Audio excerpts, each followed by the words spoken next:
let's go over this as there are a lot of questions and it's gonna take us a minute, most likely.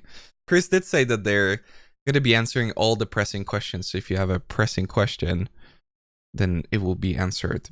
As the game becomes bigger and more people with varying views on the game join, how do you cluster feedback and do you still have a primary target audience? Oh, that's a very interesting question. Not the feedback part, because that's obvious, but the primary target audience, yeah, that's interesting. Despite its growth, we want Path of Exile to remain true to its core values. We feel that compromising its death would do more long-term damage than any short-term benefit we might get in terms of being more approachable to new users. Having said that, Path of Exile can remain a very hardcore game and still have its accessibility improve. We understand we can do a better job of making new features more understandable to both new and existing players, and we are working hard to improve at this.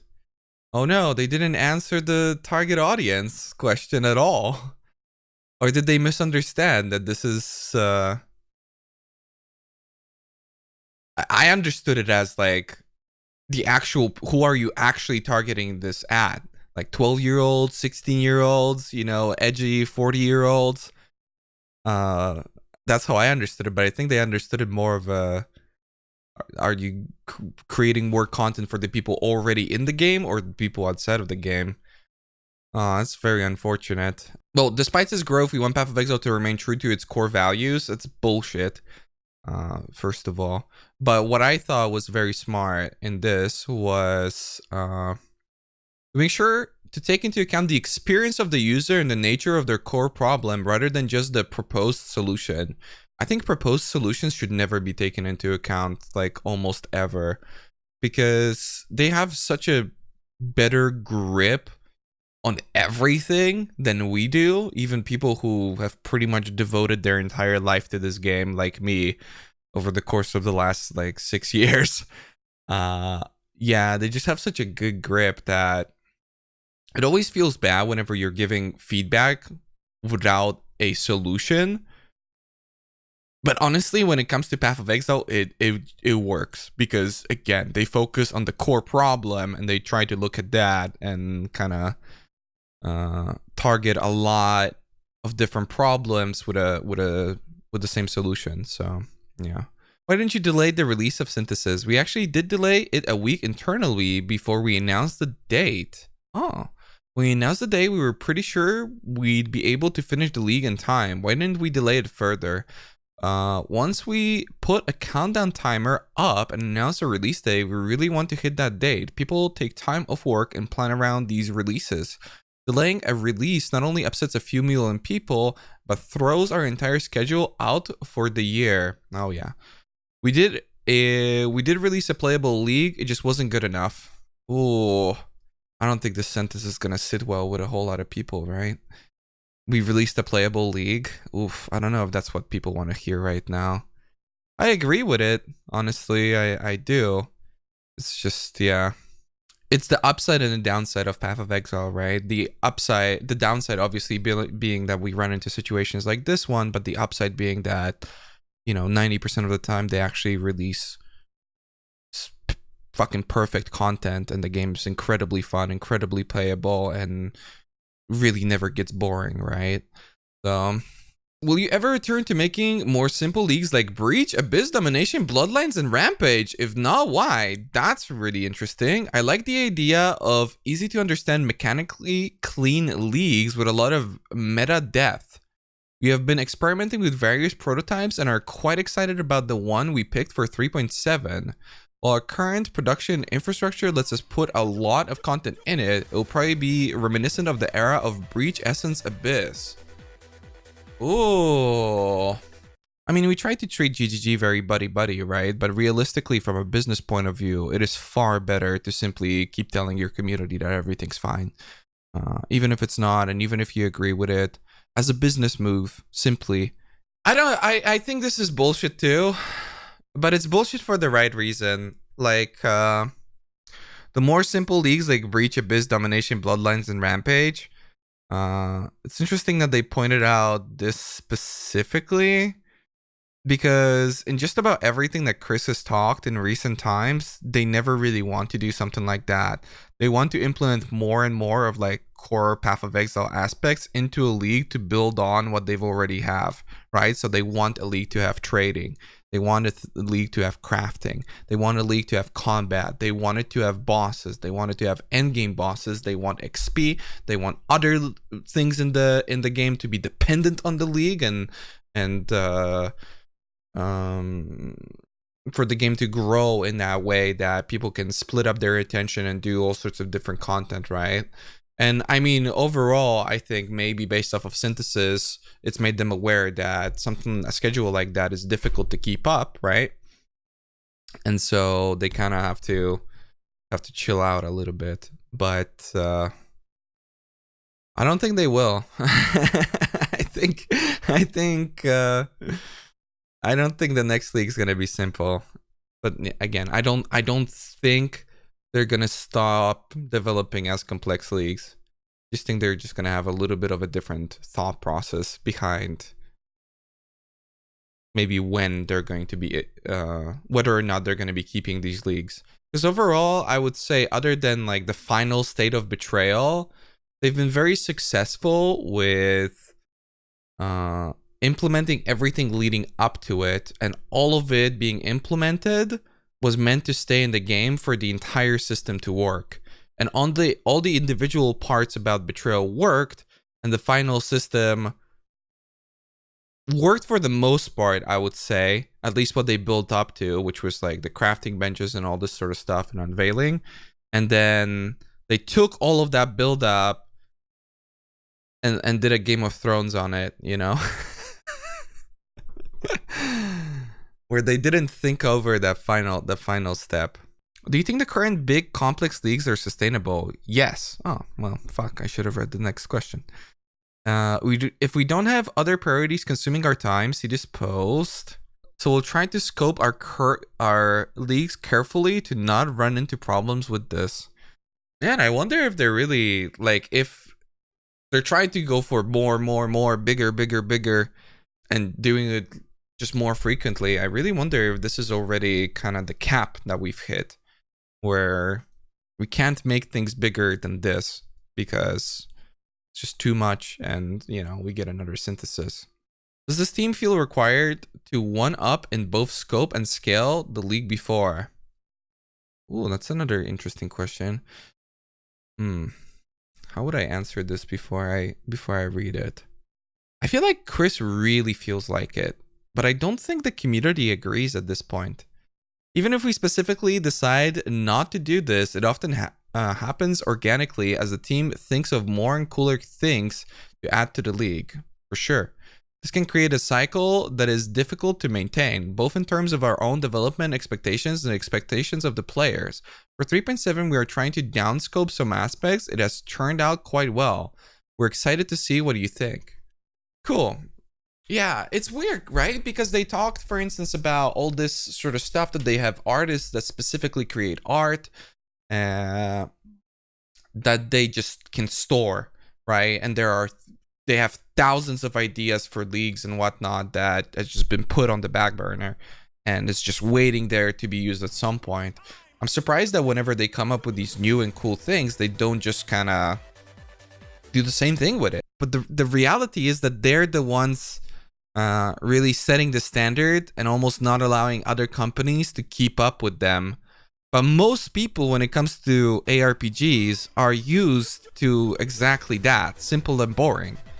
ARPGs up until Path of Exile were never about customization and thought and all this sort of stuff. They were about mindlessly grinding out mobs for, you know, hundreds and thousands of hours, and that was pretty much it. Sure, you know, Diablo 2 and I'm sure a lot of other games had a fair amount of complexity, and there were like base systems that you could really tweak around and mess around with. But compared to Path of Exile, it's like a whole nother universe, right?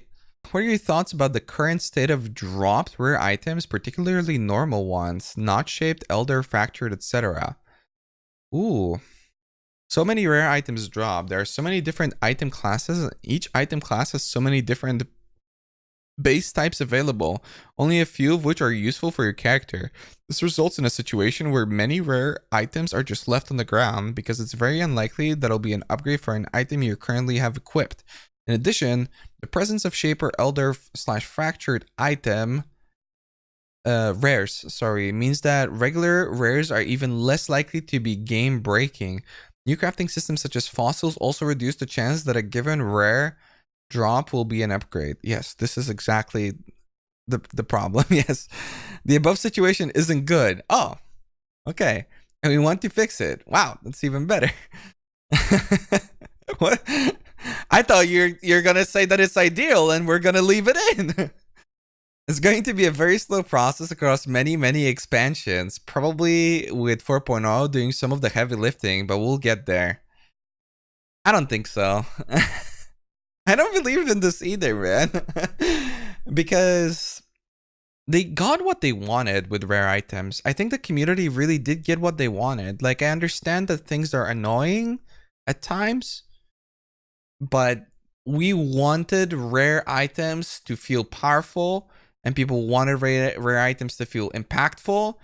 And it might be at a point now where, yeah, they are so powerful and impactful that it's very rarely justifiable to pick up other items from the ground, sure. But in terms of character development, it works better than ever. And I feel like they've really accomplished a lot with all these systems. The thing is that whenever they say stuff like this, that they're gonna try and fix it, I can only see them removing items. But then you have cool elements. For instance, what they could do is they could further limit the amount of like base items that drop in higher level content. So I do believe that they want to fix it. I just can't imagine how they could reasonably do it other than, yeah, being like very specific about it. But I'm excited to see what they could come up with for sure. I mean, they're the ones with the big brain. Do you feel that the master revamp fossil crafting and synthesis crafting introduced more power creep? No. If so, what are your thoughts on this? I mean, it's a very polite question, but like little rhetorical, I think, a little bit. Yes, every new crafting system introduces a little bit of power creep to the best items that are possible. I mean, a little bit or a lot. I mean, synthesis didn't introduce anything because, as I've read on Reddit, the items are impossible to make. So, damn, synthesis is the perfect league, right? No power creep, guys. We got what we wanted. This is intentional and desirable. What? If a new crafting system didn't let you make the new best items, then it wouldn't be very interesting to people? What? I wholeheartedly disagree with this. I can't believe they actually said this. I mean, this would justify a lot of their approaches, but this is so against what they've talked about for the longest time. Their idea was always around like replayability and resetting leagues and all this sort of stuff. I get that this is the successful model, and I get that a lot of other games do this, and like, you know, all of your World of Warcrafts and all of those games have seen so much success with something like this. But with Path of Exile League system, I always thought that they don't see this at all this way. I mean, they've developed the game in this direction for sure, but I just always thought that it was unintentional. I just never thought they need to do this. Like, you get to a high point with one character, next league, you got all this new content, you start from zero, you take another character and do it.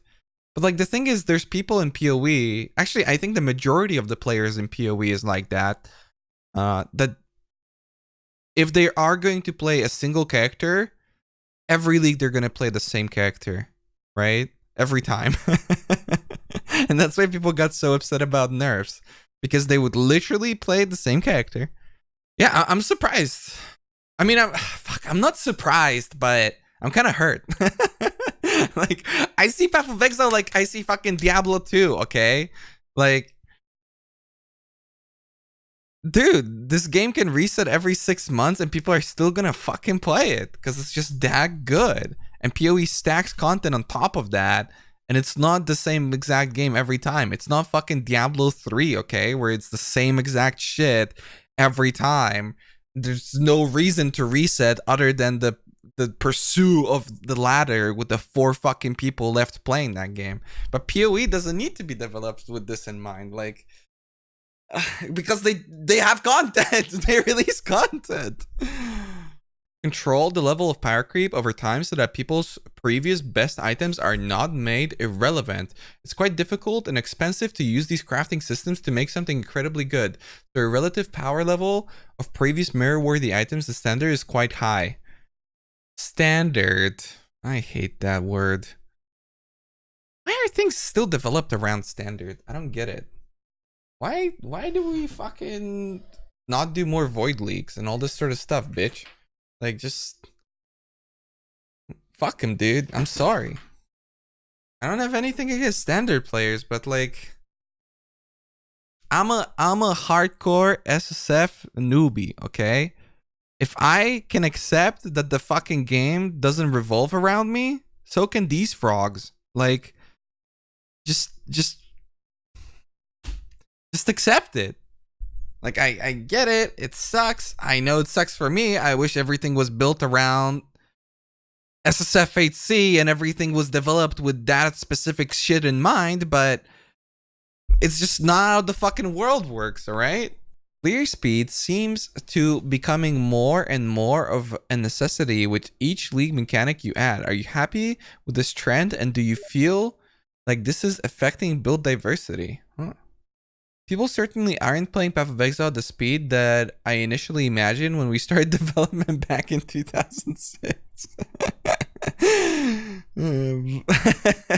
Okay. But I know that if we made a big effort to slow down top-end builds, it probably ruined the enjoyment that many of our most engaged users have. We have seen other games make that mistake and don't want to repeat it. Yeah. I mean, I get where they're coming from. I don't, just so we're clear, I don't agree with the question, right? I don't think it's affecting build diversity. I think Path of Exile's build diversity is better than ever, and I don't really think the average player, like, if somebody runs into the problem of my build isn't fast enough to like clear an incursion or something, that's not GGG's problem. Like, you know, it's really not. I can see this criticism maybe back in like Breach, but not now. It has been 18 months since you posted the trade manifesto. Do you still stand by it? The question prompted a long discussion, many hours of senior developers talking about trade. Our conclusion was yes, we do stand by everything we wrote in the manifesto. We are not adding a trade market to the PC version of Path of Exile. Thank Jesus. Not because a change would be necessarily bad. It's just people really have a very weird view on these things. People only see the problems with the current